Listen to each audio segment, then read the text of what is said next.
Since it's a little bit cold outside, I thought that I would share a little bit of information about coffee. Coffee originated in Ethiopia, but the exact circumstances that resulted in its discovery are unknown. Historians suggest that coffee spread from Ethiopia through trade with Arab merchants, and by the end of the 15th century, coffee had been introduced to Persia, Egypt, Turkey, and North Africa.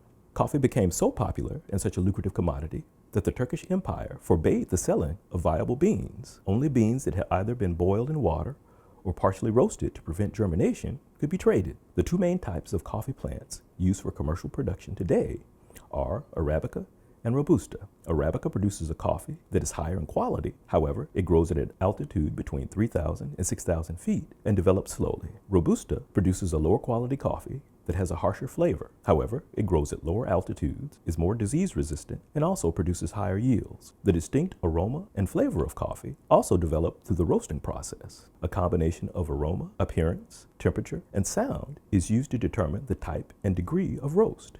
Light roast coffee beans have an orange-brown color, non-oily surface, and mild flavor. Medium roast coffee beans have a medium brown color, a non-oily surface, and stronger flavor. This also happens to be the type of roast that is generally preferred in the United States. Medium dark roast coffee beans have a rich, dark color with some oil on the surface and a strong flavor with a slightly bitter aftertaste. Dark roast coffee beans have a very dark, almost black color and have a very shiny, oily surface and very strong, distinct, bitter flavor. The rich, hearty taste of coffee has helped maintain its popularity all the way from ancient Ethiopia to your cup today. For more information, please visit sunup.okstate.edu or fapc.biz.